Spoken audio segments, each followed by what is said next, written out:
चलिए अपने एफएम शुरू करते हैं।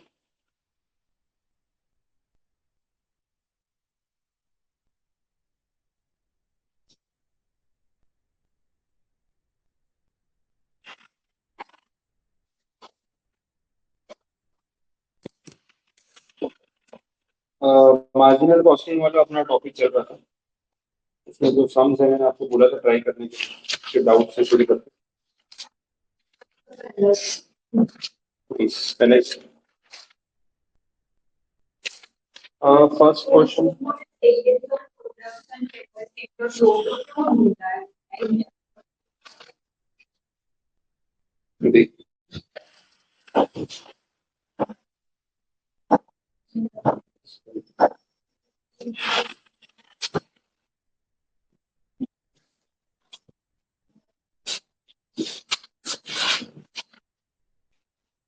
क्वेश्चन नंबर वन देख लो। Company is producing an identical product in two factories. The following are the details in respect of both the factories.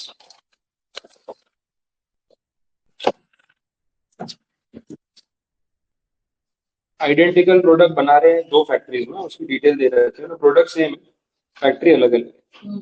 दोनों फैक्ट्रीज में जो प्रोडक्ट बन रहा है सेल प्राइस तो वही है, वेरिएबल कॉस्ट में फर्क है। फैक्ट्री वाई में सस्ता बन रहा है बट फिक्स कॉस्ट ज्यादा है। Depreciation which is included in fix cost वो भी दे रखा है। सेल्स क्वांटिटी अलग है, प्रोडक्शन कैपेसिटी डिफरेंट है, सब बोला हुआ है। अब बोला है आपको break even point find out करना है, कौन सी कंपनी ज्यादा प्रॉफिटेबल है वो फाइंड आउट करना है। और ईच फैक्ट्री का कैश ब्रेक इवन पॉइंट मतलब रुपीज में, वो भी आपको इंडिविजुअली कैलकुलेट करना पड़ेगा, ये बोला है।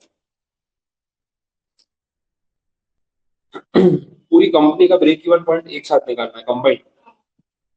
उसमें बोला आपको ये मानना है कि जो प्रेजेंट प्रोडक्ट मिक्स है फैक्ट्री एक्स और वाई का, वो 3:2 में रहेगा।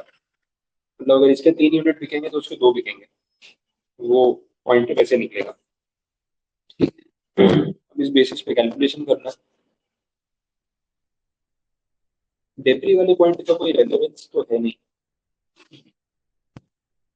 इसी पॉइंट में यूज होगा। पहले पॉइंट में ब्रेक इवन तो आएगा, कैश ब्रेक इवन पॉइंट जो बोला है उसमें डेप्रिसिएशन का इम्पैक्ट आएगा। तो ठीक है, पहले तो अपने कॉस्ट कैलकुलेट कर ब्रेक इवन पॉइंट कैसे आएगा। मान लो अगर मैं कैलकुलेशन ऑफ पेरिमेटर फॉर्मेट में पर्टिकुलर्स फैक्ट्री एक्स और फैक्ट्री वन पर्टिकुलर जब वो करते हैं एक ही बार काम क्या कर सकते हैं। तो ब्रेक इवन पॉइंट से तो कैलकुलेशन होगा fix cost divided by contribution per unit, ये अपना तरीका है ब्रेक इवन फाइंड आउट करने का। अब इसी बेसिस पे चलते हैं। पहले आपको कंट्रीब्यूशन को दिखा सेल से शुरुआत करेंगे। सेलिंग प्राइस पर यूनिट दे रखे हैं 50 रुपए और सेल कितना हुआ है 30,000 यूनिट्स, मल्टीप्लाई 30,000 यूनिट्स 50 लाख। तो अब इसके बेसिस पे वेरिएबल कॉस्ट माइनस कर वेरिएबल कॉस्ट, तब मैं इसको पर यूनिट, चलो ठीक है, सेल प्राइस 50 रुपए है, वेरिएबल कॉस्ट 40। वैसे अगर क्वांटिटी देखा है तो पर यूनिट 5 है, बस उसका प्रॉब्लम नहीं। और आप ऐसे भी कैलकुलेट करते हो 40 रुपए के हिसाब से कितनी यूनिट है, 30,000, 12 lakh variable cost. Total contribution आते 3 लाख, तो per unit contribution is 10 rupees and in total contribution 3 lakhs। अब इसके सामने बात होगी फिक्स कॉस्ट, पूरा कैलकुलेशन करके फिक्स कॉस्ट कितनी है यहाँ पर 2 लाख। अब देखो अगर आपको ब्रेक इवन पॉइंट देखना है तो वो अलग चीज है, 2 लाख रुपए का फिक्स कॉस्ट, 1 लाख रुपए का एक बार आमतौर में ये नहीं है। उन्होंने बोला break even point find out करो।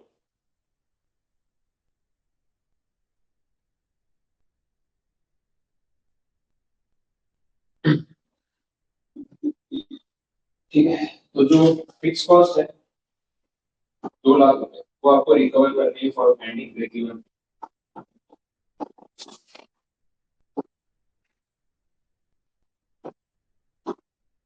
फिक्स कॉस्ट कितनी है 2 लाख, और ब्रेक इवन पॉइंट के लिए कंट्रीब्यूशन पर यूनिट कितना 10 रुपए, तो कितना है 20,000 यूनिट। पता चला ही। ब्रेक इवन पॉइंट कैलकुलेट करने के लिए आपको क्या करना है, fix cost divide bye contribution per unit. 2 lakh का फिक्स कॉस्ट कवर करना है और 1 यूनिट पे 10 रुपए बचता है, तो 20,000 यूनिट तो आपके ब्रेक इवन पॉइंट रिकवर करने में निकल जाएंगे। ऊपर जो यूनिट आपने बेची उसमें प्रॉफिट हुआ। और वही है, देखो टोटल सेल्स क्वांटिटी जो आपकी बोली थी यहाँ पे, वो थी 30,000 यूनिट्स। उसमें से बोला 20,000 तो ब्रेक इवन भी चले गए, तो बाकी के 10,000 प्रॉफिट, 10,000 कितना प्रॉफिट, 10 रुपए पर यूनिट। हाँ, 1 लाख, 1 लाख प्रॉफिट यहाँ पे। पहले तो वैसे भी हो जाएगा, उसका प्रॉब्लम नहीं है। तो ब्रेक इवन पॉइंट कैसे निकालना है समझ आए। वैसे फैक्ट्री वाई का तो निकल जाएगा सेम तरीके से, उसमें प्रॉब्लम नहीं है। तो ये पार्ट कंप्लीट। सेकंड, तो फिर टोटल प्रॉफिट के लिए मालूम पड़े तो ये वाला भी कैलकुलेशन आपको कंप्लीट कर लो।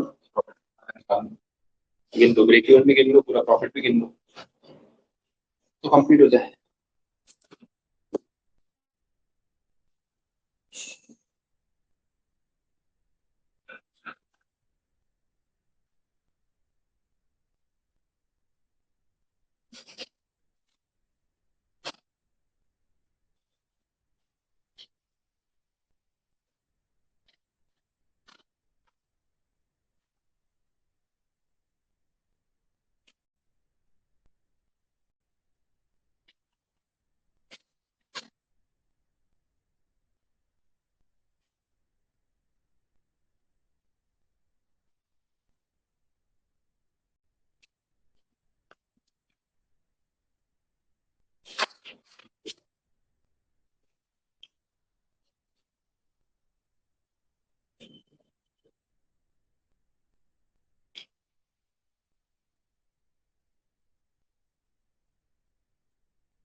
ओके, तो प्रॉफिटेबिलिटी के हिसाब से तो फिर फैक्ट्री वाइज ज्यादा प्रॉफिटेबल होगी, 1,50,000 और या फिर 1 lakh. Understood. Cash break even point की जो बात हो रही है ना, वो कैश वर्ड का मतलब ये है कि आपको ना फिक्स कॉस्ट में नॉन कैश एक्सपेंसेस कंसीडर नहीं करने। That is the only change. ये जो आपने फिक्स कॉस्ट थी ना, इसमें उन्होंने बोला है कि इंक्लूडिंग डेप्री, बोला होगा डेप्रिसिएशन, बोला कि उसके अलावा फिर कितना फिक्स कॉस्ट बचता है आपको वो गिनना पड़ेगा। तो अगर कैश ब्रेक इवन पॉइंट निकालना है तो इसमें से डेप्रिसिएशन माइनस करना पड़ेगा। कितना है बोला है? 40। 40,000 का डेप्री।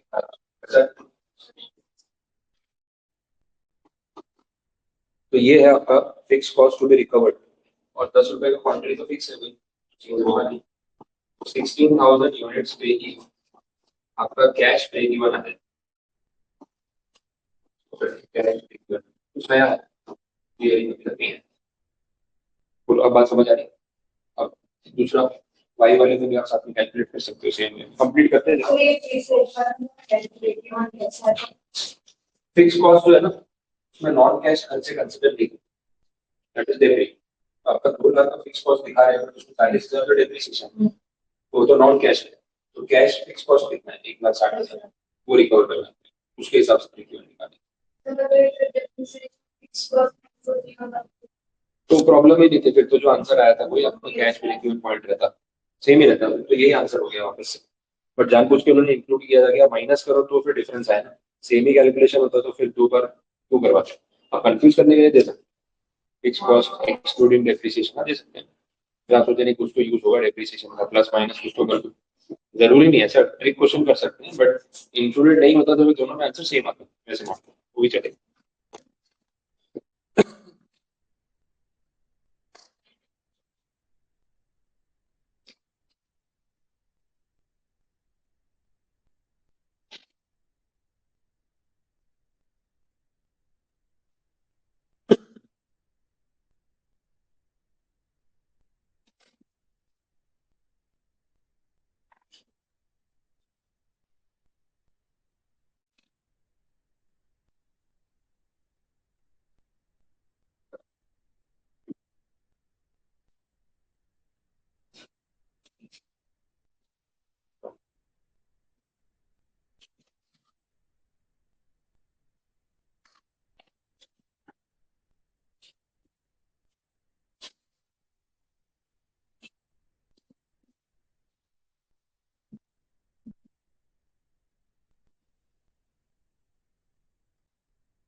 चलो पूरा।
ठीक है, लास्ट वाला पार्ट देखिए, break even point for company as a whole.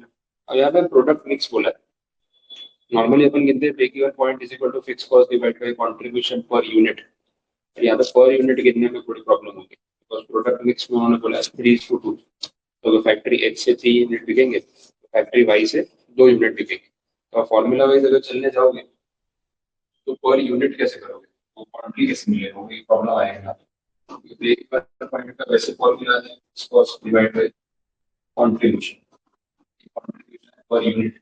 और यहाँ एक यूनिट पे गिन नहीं पाएंगे बिकॉज हम पूरी फैक्ट्री का कैलकुलेशन करें, तो वहाँ पे वो रिस्ट्रिक्शन आएगा। एक दूसरा भी फॉर्मूला है जो ब्रेक इवन पॉइंट के लिए यूज हो सकता है, या बोल सकते हो डायरेक्टली ना ब्रेक इवन सेल्स मिल जाए, मतलब इन वैल्यू मिल जाए, वो भी एक ऑप्शन है। तो फॉर्मूला है fix cost divide bye PV ratio,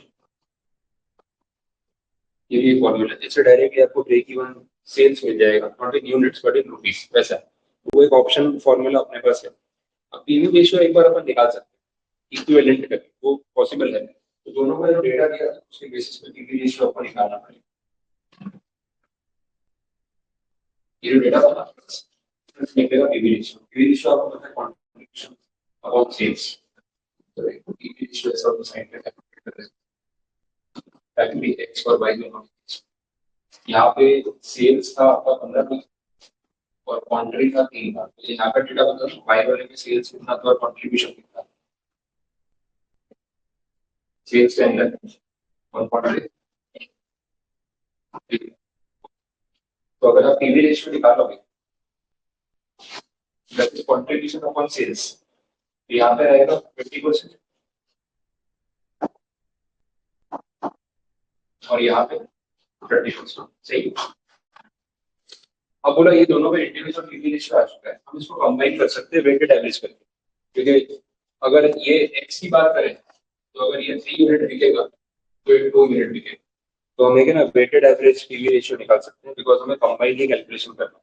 अब वेटेड एवरेज दिख रहा है बड़ा सिंपल है, 3 यूनिट इसके 2 यूनिट इसके, मतलब रेशियो हो गया 3:2। तो अपने वही ले लेंगे 20% into weight 3/5 plus 30% into weight 2/5। समझ आएगा, वेटेड एवरेज किया और कुछ भी नहीं। अब ये कैलकुलेट करके देखो कितना कंबाइन पीवी रेशियो आता है कंबाइन।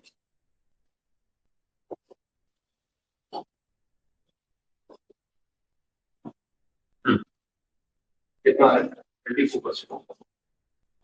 नया है, इसलिए करना पड़ रहा है बिकॉज कॉम्बिनेशन दे रहा है, एक प्रोडक्ट 3 यूनिट बिकेगा दूसरे का 2 यूनिट। हमारे पास पर यूनिट वाला ऑप्शन नहीं, इसलिए हम इस पे गए। अदरवाइज पर यूनिट कैलकुलेशन चलता है। अब ये आ चुका है कंबाइन पीवी रेशियो, इसमें रखते हैं फिक्स कॉस्ट आपका कितना हो जाएगा, टोटल लेना पड़ेगा ना फिक्स कॉस्ट। एक का 2 लाख है, एक का 3 लाख, टोटल हो जाएगा 5 lakh. Divide by combine PV ratio 24%, कितना अमाउंट आ रहा है 5 लाख डिवाइड बाय 20।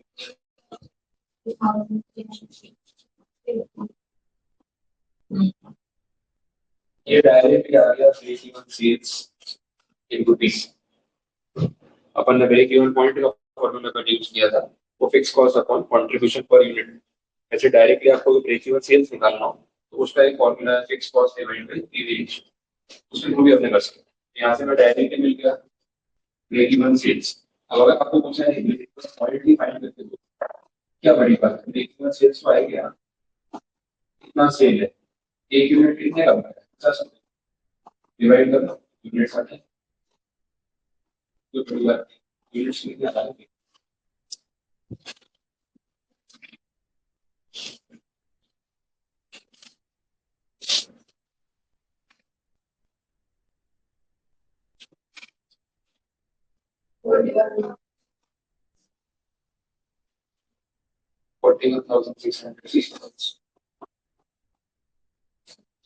ठीक है, क्लियर हो गया। तो ये आपकी ब्रेक इवन क्वांटिटी आ गई, तो ब्रेक इवन सेल्स आ गए, दोनों अमाउंट आपके पास आ गए। ये पॉइंट कंप्लीट है। तो फर्स्ट सम आपका इसके साथ खत्म। कुछ और नहीं समझ आया उसमें? थर्ड, फर्स्ट वाला पूरा कंप्लीट सबका, सेकंड में कोई डाउट नहीं? इनकम टैक्स वाला देखें क्या बोला।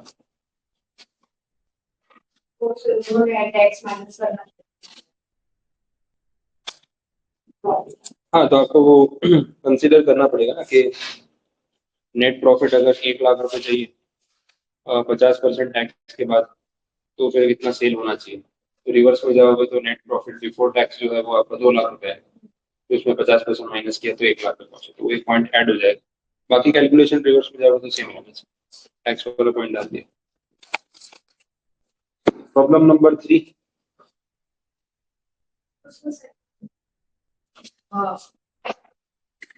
sales needed to earn a profit of 20% on sales.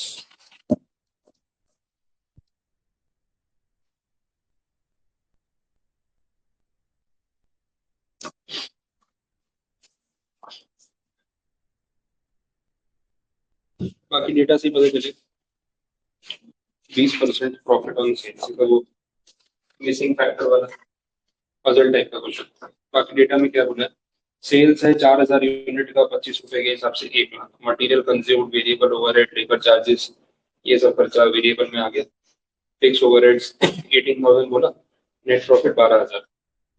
Sales needed to earn a profit of 20% on sales, format में चलते हैं। Sales variable cost contribution minus fixed cost is profit। ये अपना प्रॉफिट उन्होंने बोला कितना सेल करें ताकि प्रॉफिट 20% आना चाहिए सेल्स। तो अगर आपने सेल एक्स यूनिट्स का किया, प्रॉफिट होना चाहिए 0.2x, अननोन फिगर है तो जैसे बाकी की चीजें जो है ऊपर के डेटा में से मिली। वेरिएबल कॉस्ट कितना होगा कैसे मिलेगा, जो एग्जिस्टिंग डेटा आपको दिया है ना उसमें से रेशियो मिलेगा। एग्जिस्टिंग डेटा में ऐसा है कि 1 लाख रुपए का सेल आपने किया, उसमें आपका वेरिएबल कॉस्ट में जा रहा है मटेरियल, वेरिएबल और लेबर चार्जेस, ये मिलाकर हो गया 70,000।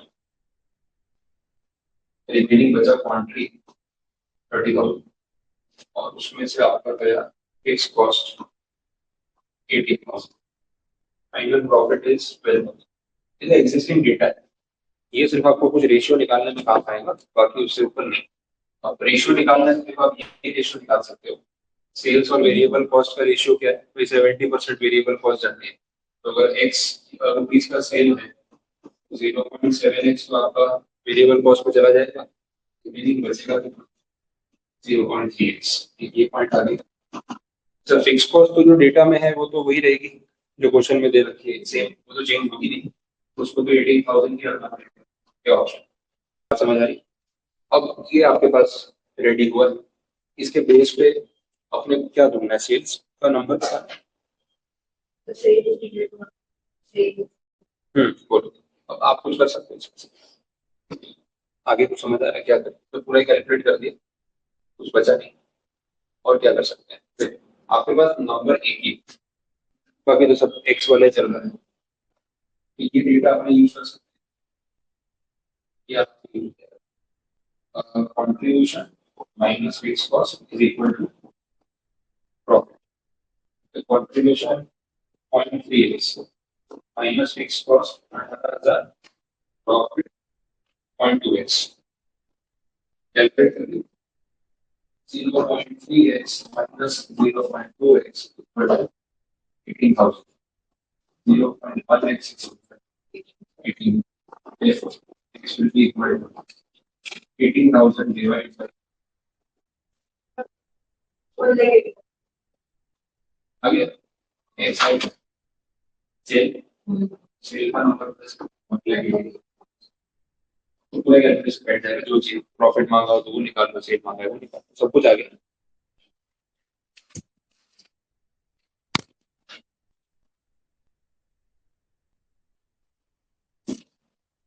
बोलो पता चला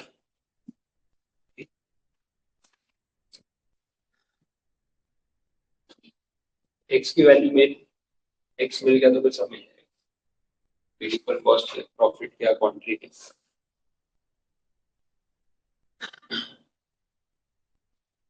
बोलो थर्ड सम में और कोई पॉइंट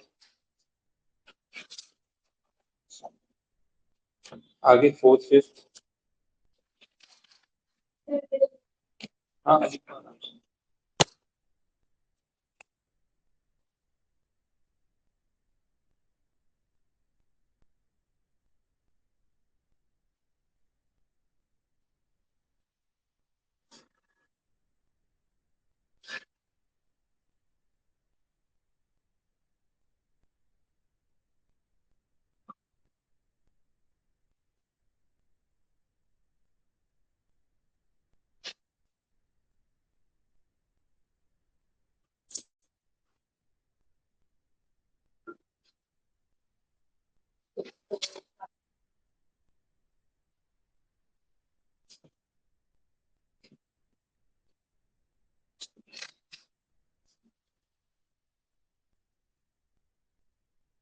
फोर्थ वाला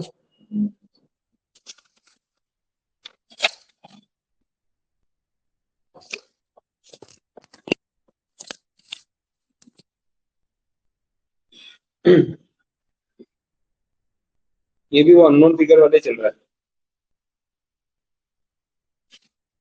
annual fix cost 1,40,00,000 sales 6 crore और पिछले साल में सेल अलग थी 4.5 करोड़ थी और प्रॉफिट था 42 lakhs मोर देन 2016 ऐसे से घुमा रहे बोल चलो कोई जैसे बोल रहे हैं वैसे करते जाओ ये हो गया नोट कर लिया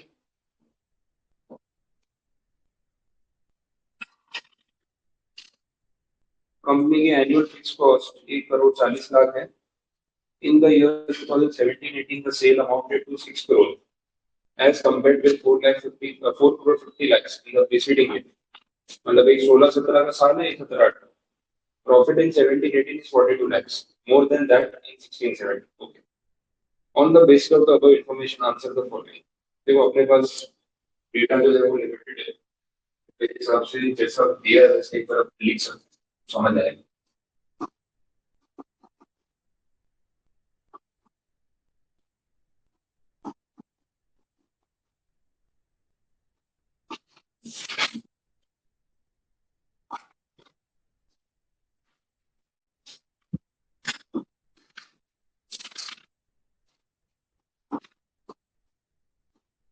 ये तो अपने पास दिया हुआ है सेल्स का डेटा 2016-17 2017-18 का डेटा दिया है 6 करोड़ रुपए और क्या फिक्स कॉस्ट चलो ठीक है अगर हमारे पहुंचे वेरिएबल कॉस्ट लेस की कंट्रीब्यूशन आ फिक्स कॉस्ट लेस की प्रॉफिट जो अवेलेबल है फिक्स कॉस्ट 1 करोड़ 40 लाख बोली है तो दोनों में रहेगी सेम ये एक बार लिखिए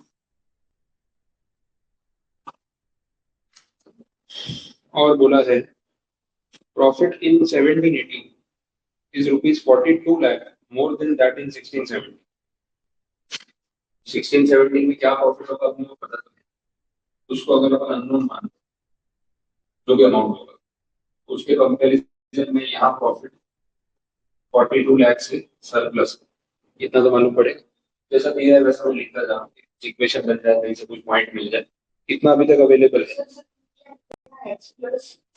देखो सेंटेंस पढ़ो, क्वेश्चन में क्या लिखा है।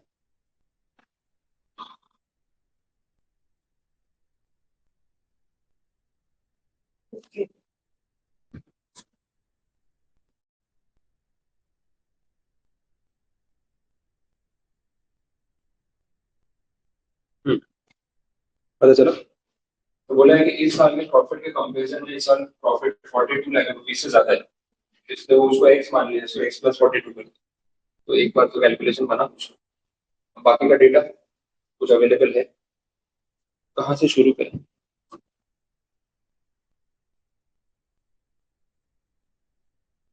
What level of sales the company would break even? Okay. If there is reduction वाला पॉइंट तो बाद में, सेल्स वॉल्यूम वाला भी सेकंड क्वेश्चन है। इसको कैसे सॉल्व करना है ना वो समझते हैं। अब इसमें एक तरीका अपने यूज कर सकते हैं, that is related to P ratio. देखो जैसे रिक्वायरमेंट के हिसाब से फॉर्मूला से थोड़े मोटे थे हो सकते हैं। पी रेशियो की जब आप बात कर रहे थे तो हमने देखा कंट्रीब्यूशन अपॉन सेल्स, ये एक को यूज किया था हमने। अब क्योंकि यहाँ कंपैरिजन हो रहा है तो हम ना इंक्रीमेंटल कैलकुलेशन भी कर सकते हैं। इंक्रीमेंटल मतलब यहाँ से यहाँ शिफ्ट किए तो कितना चेंज आया, बिकॉज वो डेटा मिसिंग है। इतने डेटा पे आगे गई गाड़ी बढ़ेगी नहीं, रुक जाएगी। तो फॉर्मूला को रिक्वायरमेंट के हिसाब से मॉडिफाई किया जा सकता है कंसेप्चुअली। अगर हम सेल्स की बात कर रहे हैं तो उसके बदले ना चेंज इन कंट्रीब्यूशन की चेंज का सिंपल है, और चेंज इन सेल्स वैसा भी ले सकते हैं। तो तब होता है जब दो चीजें कंपेयर हो रही होती है ना, इंक्रीमेंटल लेते हैं कि यहाँ से यहाँ गए तो कितना फर्क पड़ा, तो उससे भी हमें कुछ ना कुछ वैल्यू मिल जाती है। अच्छा, अब यहाँ पे प्रॉब्लम ये है कि कंट्रीब्यूशन भी अवेलेबल नहीं है। हाँ, फिक्स कॉस्ट सेम है दोनों तरफ, उसके बाद जो बचा वो प्रॉफिट है। क्योंकि क्वांट्री हमारे पास अवेलेबल ही नहीं है तो हम क्वांट्री यूज ही नहीं कर पाएंगे, यहाँ पे कोई नंबर ही नहीं बनेगा, क्योंकि वेरिएबल कॉस्ट को हम एक्स या कुछ ऐसे रैंडमली अज्यूम कर नहीं सकते, और जब तक ये अवेलेबल नहीं होगा क्वांट्री नहीं आएगा। बट हाँ, फिक्स कॉस्ट माइनस करके प्रॉफिट को हमने कुछ डिनोट किया है, प्रॉफिट के लिए कुछ डिनोशन है हमारे पास, कॉन्ट्रीब्यूशन के लिए नहीं है। तो इसको फर्दर मॉडिफाई करें, ऑप्शन नहीं है, ये कॉन्ट्रीब्यूशन के बदले प्रॉफिट यूज कर देंगे। रीजन बी, फिक्स कॉस्ट दोनों में सेम, तो देखा जाए तो बाद में जो बचेगा उस पर इफेक्ट सेम ही आया। इस पे भी 1 करोड़ 40 लाख का इफेक्ट आया, इस पे भी 1 करोड़ 40 लाख का इफेक्ट है। तो हम ये अमाउंट यूज करें, ये वाला यूज करें, एज सच काम चल जाएगा रिक्वायरमेंट के हिसाब से, ये ऑप्शन। तो हम जो फॉर्मूला यूज कर रहे हैं पीवी रेशियो के नाम पे, वो एक्चुअली प्रॉफिट और सेल्स का रेशियो ले रहे हैं, बिकॉज कॉन्ट्रीब्यूशन हमारे पास नहीं, तो कॉन्ट्री लेने जाएंगे तो हम आगे नहीं बढ़े। अब चेंज बोला मतलब शिफ्ट हुए तो कितना फर्क पड़ा वो देखना है। तो अगर मैं न्यूमरेटर की बात करूँ तो यहाँ से यहाँ तक आगे आके कितना चेंज आया, वो चेंज आपके सामने 42 लाख, प्रॉफिट बढ़ गया 40, ये तो बड़ा। और यहाँ से यहाँ तक आगे जाते सेल्स में कितना चेंज आया, 1 करोड़ 50 लाख, 50 लाख।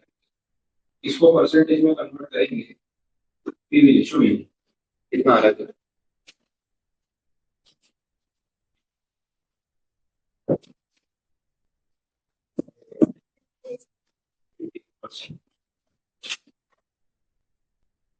ये मिलते ही काफी प्रॉब्लम सॉल्व हो जाएगी। ये जुगाड़ करना पड़ा अपने फॉर्मूला में, ओरिजिनल फॉर्मूला तो यही है, बट कंट्रीब्यूशन और सेल्स का रेशियो हम लेते हैं सिंपल। हम उसको चेंज वाले फैक्टर पे भी जा सकते हैं, change in contribution change in sales, जब 2 साल का कंपैरिजन होता है तो इंक्रीमेंटल अप्रोच बोलते हैं इसको, वो यूज करते हैं। अब इंक्रीमेंटल अप्रोच यूज करने में प्रॉफिट मतलब क्वांट्री का डेटा अवेलेबल है नहीं, तो नेक्स्ट बेस्ट ऑप्शन अपने पास क्या बचा, प्रॉफिट। तो फिर हमने क्वांट्री के बदले प्रॉफिट ले लिया, बिकॉज फिक्स कॉस्ट दोनों जगह से है। तो काम चलाने के लिए किया है, थोड़ा मॉडिफाई किया, और कोई ऑप्शन नहीं था, एक रेशियो मिल गया। पीवी रेशियो निकाल के हमने क्या अचीव किया, कुछ पता चल रहा है। देखो पीवी रेशियो होता क्या है, कंट्रीब्यूशन और सेल्स का रेशियो होता है ओरिजिनली। अगर मैं सेल्स को 100 मान लूं, ठीक है, और पीवी रेशियो है 28, तो मैं समझ सकता हूँ कंट्रीब्यूशन 28 रहा हो, पॉजिटिव होना चाहिए। सेल्स को 100 मान लो तो कंट्रीब्यूशन का क्या रहा होगा, 28। क्यों ऐसा, बिकॉज पीवी रेशियो भी प्रिडिक्ट करता है ना कंट्रीब्यूशन बाय सेल्स, वही तो रेशियो होता है 28%। ठीक है, तो ये पता चल गया, तो वेरिएबल कॉस्ट का रेशियो पता चल गया। हम मिसिंग फिगर्स ढूंढने की कोशिश कर रहे हैं, पजल सॉल्विंग चल रहा है। जो हिंट है वहां से कुछ ना कुछ ढूंढो, एक मिलेगा उसको कहीं रखो, दूसरा मिलेगा आगे कंप्लीट करते जाओ, हम कंप्लीट करने जा रहे हैं। एक बार आपको ये चीज मिल गई तो उसके बाद आगे कुछ कैलकुलेशन करना हो तो फिर भी एक बार समझ में आए, क्लियर हो रहा है। तो यही हो रहा है, यहाँ से आपको ये रेशियो पता चल चुका है, और कुछ डेटा में इसके अलावा अवेलेबल है। हाँ, यहाँ से कैलकुलेशन मिल जाएगा, ये तो दिया हुआ है सेल्स वाला पार्ट।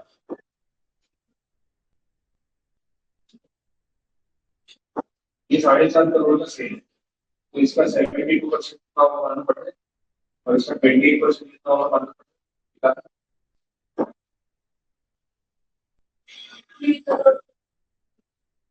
3 करोड़ 24 है, यहाँ कितना 126, इसमें से फिक्स कॉस्ट है, यहाँ कितना बचा है, तो लॉस है, लॉस है, लॉस।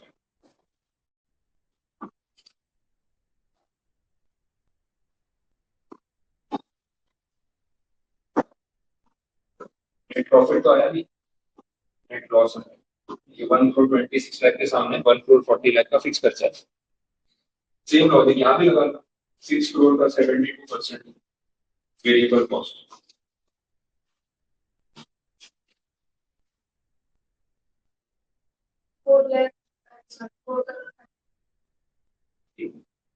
यहाँ बचेगा 168,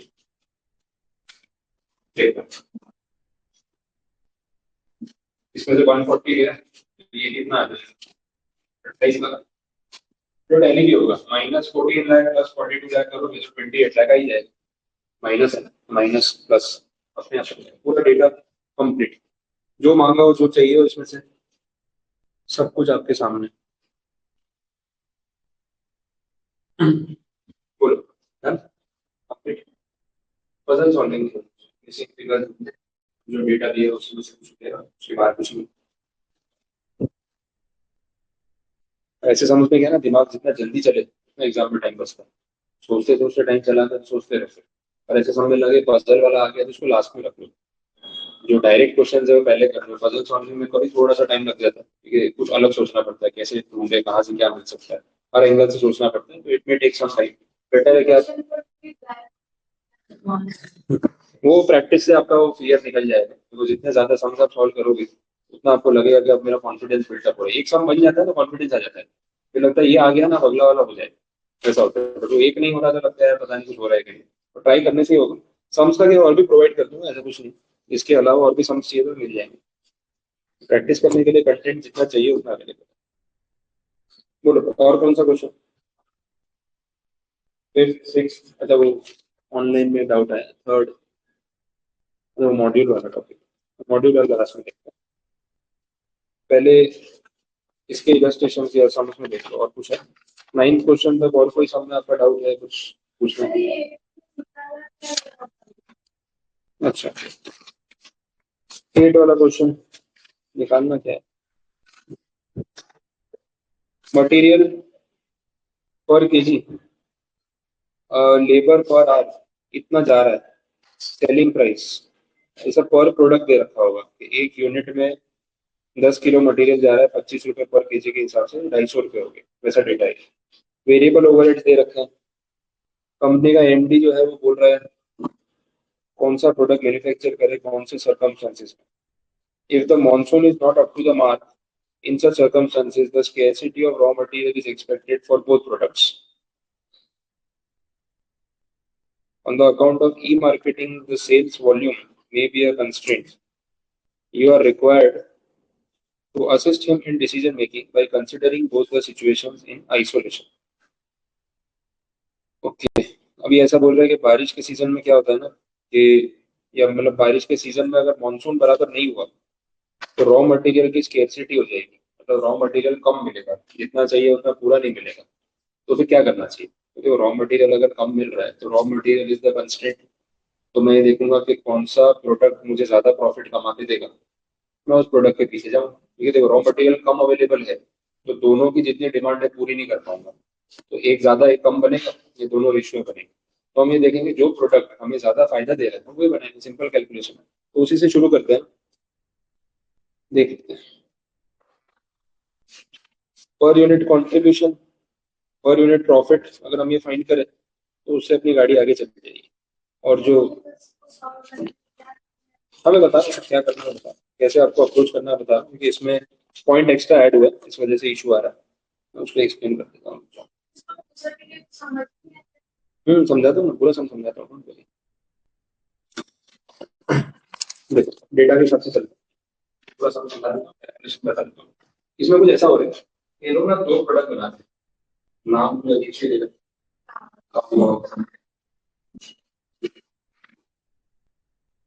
दो प्रोडक्ट बनाते हैं, ये और एक, ऐसा है। अब है ना, ये दोनों प्रोडक्ट में रॉ मटेरियल यूज होता है। रॉ मटेरियल जो है उसका कॉस्ट है 25 रुपए पर केजी। लेकिन एक यूनिट अगर ए का बनाना है तो उसमें 250 रुपए का मटेरियल कॉस्ट लग रहा है। तो सीधी बात है कि 25 रुपए किलो वाला अगर आप मटेरियल यूज कर रहे हो और एक यूनिट में आपका 250 रुपए का मटेरियल लग रहा है, तो 10 किलो यूज हो रहा है। समझ आ रहा है? तो एक यूनिट के बनाने में आपका 10 किलो रॉ मटेरियल जा रहा है, 25 रुपए का उसका कॉस्ट है, 250 रुपए आपकी मटेरियल कॉस्ट है। सेम चीज ये बी वाले में, तो इसमें बोला है 200 रुपए आपका मटेरियल कॉस्ट जा रहा है, तो 200 रुपए जा रहा है, मतलब 25 रुपए के हिसाब से किलो, तो ये कितना हो जाएगा, 8 केजी। तो यहाँ पे 8 केजी मटेरियल लगता है एक यूनिट बनाने में, यहाँ पे 10 किलो लगता है। पहली चीज तो ये आपको ऐसे समझ आती है। अब ऐसे डायरेक्ट लेबर में भी सेम तरीके से दे रखा है कि 240 रुपीज डायरेक्ट लेबर लग रहा है यहाँ पे, और 1 घंटे का 48 रुपीज पे करते हैं। तो कितने घंटे काम हो रहा है पता चल जाएगा। 5 घंटे काम हो रहा हो एक प्रोडक्ट बनाने में, एक कितना टाइम लगता होगा, 5 घंटे। ये जो रेट है 48 रुपीज पर आवर है, तो 40 के हिसाब से 5 आवर इसमें लगे। और वैसे यहाँ पे बोला है 168, तो सेम 168 डिवाइड बाई 48 कितना हो रहा है, 3.5। ये सब डेटा ऐसे प्रेजेंट किया हुआ है, पहले तो ये चीज क्लियर होनी चाहिए, ठीक है। अब प्रॉब्लम ये है, ये ना एक्चुअली एक कंस्ट्रेंट वाला टॉपिक होता है, क्योंकि रॉ मटेरियल का या किसी चीज का कंस्ट्रेंट है, बॉटल नेक बोलते हैं। ये जो टॉपिक है यहाँ पे बॉटल नेक बोला जाता है। यहाँ पे अपना बॉटल नेक जो है ना वही रॉ मटेरियल। उन्होंने ऐसा बोला कि बारिश के टाइम पे अगर रॉ मटेरियल नहीं, तो रॉ मटेरियल की हो जाएगी शॉर्टेज। जो रॉ मटेरियल की शॉर्टेज होगी तो हमें सिलेक्ट करना पड़ेगा कौन सा प्रोडक्ट ज्यादा बना है, कौन सा कम बना है, तो मैक्सिमाइज आर प्रॉफिट्स। तो बॉटल नेक उस चीज को बोलते हैं जिस वजह से चीजें फंस रही। यहाँ जो भी रुकावट आ रही है ना, किस वजह से आ रही है, रॉ मटेरियल के सप्लाई की वजह से। ये पानी की बॉटल होती है, कोल्ड ड्रिंक की बॉटल, तो उसका जो नेक होता है ना, that is the thinnest part. तो अगर कुछ फंसेगा तो वही फंसेगा, बाकी बॉटल में तो पूरी स्पेस है। तो बॉटल नेक का मतलब ये होता है कि वो पोर्शन जो है ना वो कहीं ना कहीं रिस्ट्रिक्शन क्रिएट कर रहा है, इसलिए वर्ड वैसा यूज किया जाता है। रॉ मटेरियल का कंस्ट्रेंट है, शॉर्ट सप्लाई है। तो मैं अब ये जानना चाहता हूँ कि मैं प्रोडक्ट ए ज्यादा बनाऊँ कि बी ज्यादा बनाऊँ। मैं इसके लिए क्या करूंगा, पहले कैलकुलेट करूंगा कि दोनों प्रोडक्ट का जो एग्जिस्टिंग डेटा दे रखा है उस हिसाब से मुझे कौन सा प्रोडक्ट ज्यादा कॉन्ट्रीब्यूशन दे रहा है। पहले तो प्रोडक्ट वाइज फाइंड आउट करूंगा। वैसे कॉन्ट्रीब्यूशन वाला कैलकुलेशन तो आपका सही है, जो अभी तक आप करते हैं उसमें तो फर्क नहीं। प्रोडक्ट के प्रोडक्ट बी कॉन्ट्री फाइंड करें। सबसे पहले इनमें सेल्स का कुछ डेटा दे रखा है, सेलिंग प्राइस आपको दिया हो, सेलिंग प्राइस से स्टार्ट करो। सेलिंग प्राइस पर यूनिट है इसका 900, इसका सेलिंग प्राइस है 667। उसके बाद वेरिएबल कॉस्ट अपन माइनस करते हैं। वेरिएबल कॉस्ट में यहाँ पे क्या दिया हुआ है, मटेरियल और लेबर, वो सीधा सीधा माइनस करते हैं जो लिखा है वो। ये मटेरियल,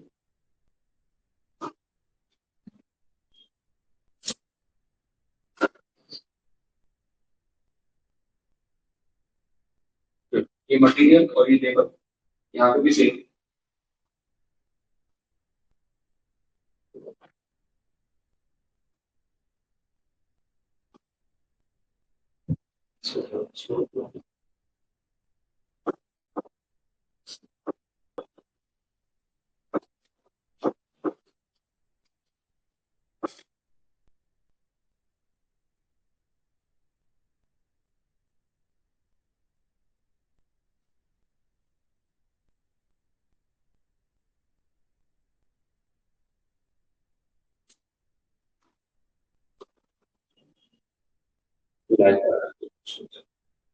आप आगे लिख सकते हो, कुछ भी कैलकुलेट कर सकते हो। वेरिएबल कॉस्ट दोनों माइनस कर देंगे, उसके बाद क्या मिलेगा, आपको कंट्रीब्यूशन मिल जाएगा। कंट्रीब्यूशन में से फिक्स कॉस्ट पे कुछ डेटा दे रखा है, दिया भी नहीं है, और कंट्रीब्यूशन के लिए एक्चुअली दिखाने की जरूरत भी नहीं है। ये माइनस करके निकालना दोनों को कंट्रीब्यूशन कितना आ रहा है, पर यूनिट कंट्रीब्यूशन निकाल, इसका कितना आ रहा है, लैग कर रहा है थोड़ा इसका।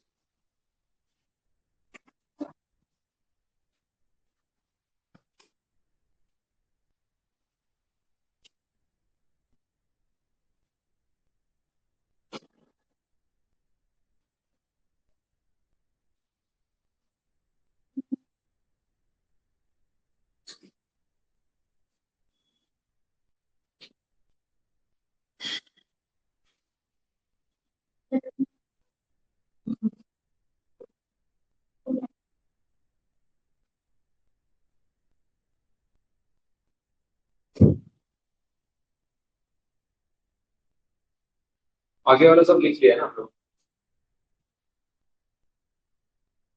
इसको रिस्टार्ट करना। मैं वही ट्राई कर रहा हूँ, थोड़ा स्लो चल रहा है, इसलिए मैंने सेव करना है तो एक बार पहले कर।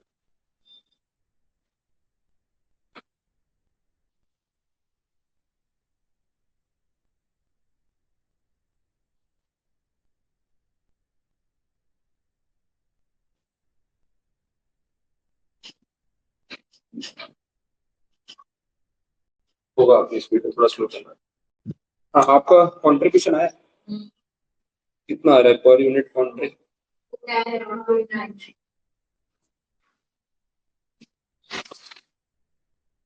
अपन ने मटेरियल माइनस किया, लेबर माइनस किया, एक चीज रह गई, variable overheads charge at ₹30 per hour, वो भी माइनस होगा।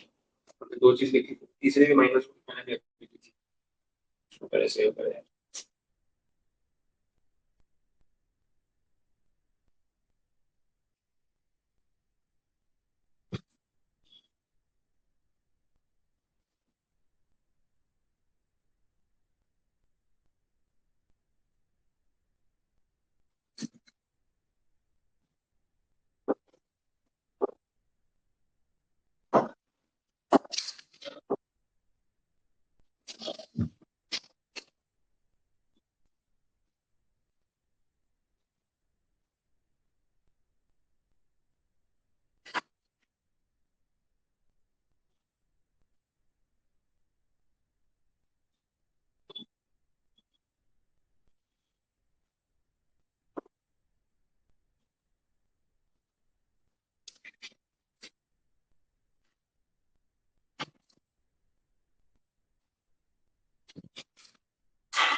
देखो यहाँ पे सेल्स में से आपने मटेरियल माइनस किया, लेबर माइनस किया, वेरिएबल ओवरहेड कैसे माइनस करेंगे वो पता चलेगा, आवर में से पता चलेगा।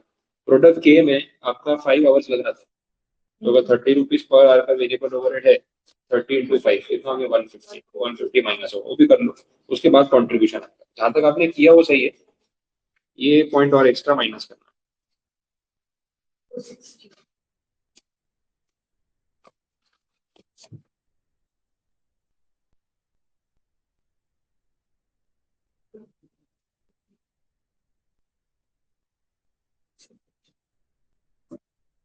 194.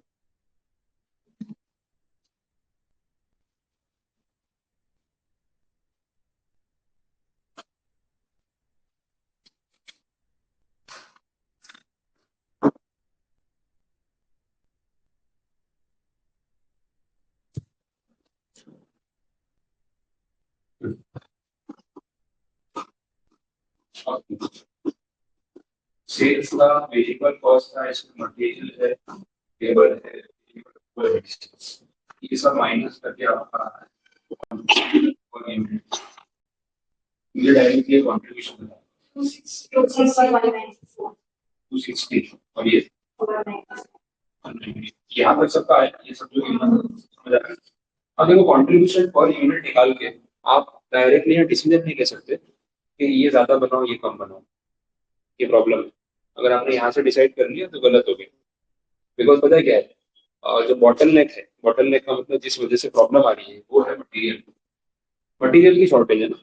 तो मैं ऐसे भी गिन सकता हूँ कि पर यूनिट ऑफ के मुझे ₹260 मिल रहा है as compare to per unit of B, तो ये बेटर है, ज्यादा बना लूं, फायदा है। ये भी तो देखो कि इस यूनिट को बनाने में कितना रॉ मटेरियल यूज हो रहा है, वो नहीं देखना पड़ेगा। रॉ मटेरियल की शॉर्टेज है ना, यूनिट तो आप जितने चाहो बना सकते हो। तो बॉटल नेक एक्टिविटी जब होती है ना, तो कॉन्ट्रीब्यूशन पर बॉटल नेक निकालना पड़ता है। मैं टेक्निकल लैंग्वेज यूज कर रहा हूँ। कॉन्ट्रीब्यूशन पर बॉटल नेक मतलब कॉन्ट्रीब्यूशन पर KG of raw material, raw material constraint है वैसा है। अब आप ये बताओ, प्रोडक्ट के बनाने में कितना केजी रॉ मटेरियल यूज होगा, पता चलेगा कुछ? एक यूनिट के बनाने में कितने केजी रॉ मटेरियल यूज हो रहा है? 25.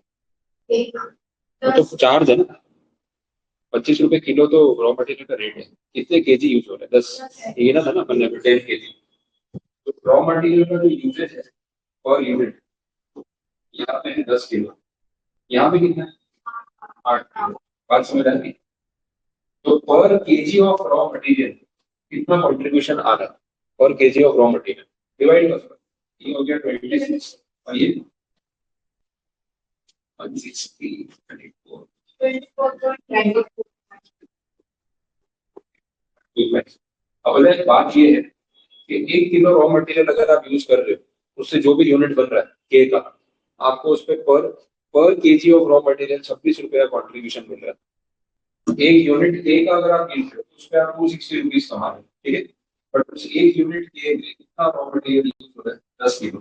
तो अगर पर केजी ऑफ रॉ मटेरियल देखा जाए तो आपका कॉन्ट्रीब्यूशन कितना है? 26। ऐसे बात समझ आ रही? तो हम पर यूनिट ऑफ फाइनल प्रोडक्ट नहीं गिन रहे, हम पर यूनिट ऑफ रॉ मटेरियल गिन रहे हैं, बिकॉज रॉ मटेरियल की शॉर्टेज है। तो मैं ऐसा गिनूंगा ना कि रॉ मटेरियल में जितना भी यूज करूँ, चाहे के में यूज करूँ या वी में यूज करूँ, मैं ट्राई ये करूंगा कि पर केजी ऑफ रॉ मटेरियल मेरी कमाई मैक्सिमम। तो यहाँ पे कितनी हो रही है? 26 रुपए। सेम जब यहाँ पे गिन रहे हैं तो भाई इस प्रोडक्ट को बनाने में मेरा 8 किलो रॉ मटेरियल एक यूनिट में यूज हो जाता है, और मेरा इस प्रोडक्ट से कॉन्ट्रीब्यूशन कितना आ रहा है? 194। तो 194 रुपीज जो मैं कमा रहा हूँ उसमें 8 किलो रॉ मटेरियल कंज्यूम हो रहा है। तो पर केजी ऑफ रॉ मटेरियल जो है मैं 24.25 कमा रहा हूँ।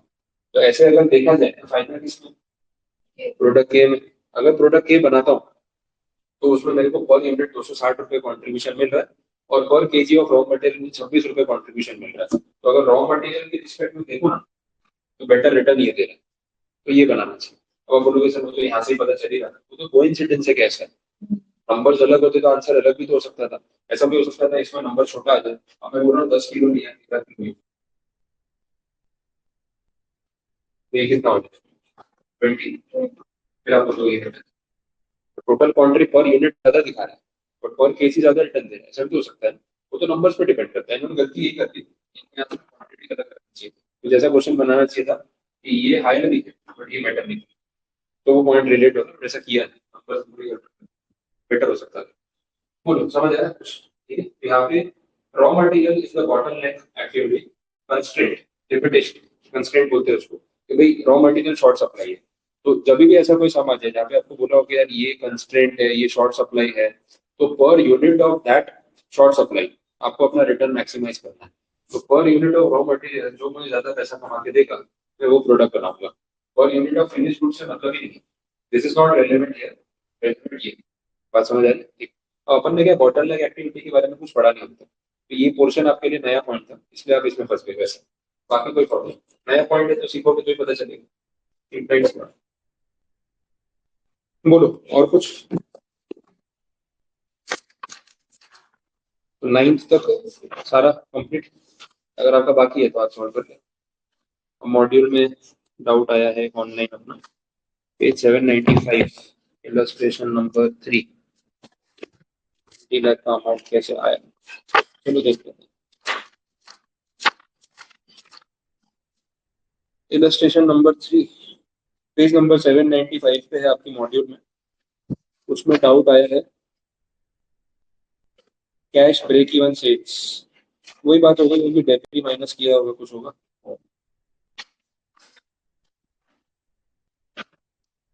हाँ सेम पॉइंट है।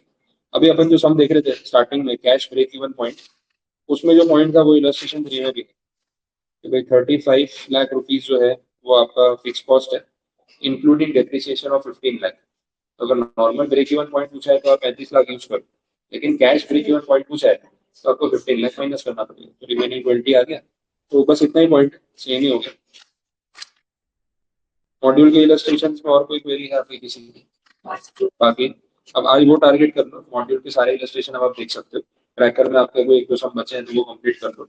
अब नेक्स्ट लेक्चर में पहले ये डाउट्स जो रिमेनिंग है वो बैकअप करूंगा और फिर थियरी करवाऊंगा, तो अपना चैप्टर 8 हो जाएगा। ये बाकी सब हो चुका है। ओके, आज के लिए इतना रखते हैं। अब कंपनी लॉ के लेक्चर का क्या करें, टाइम कभी बचा।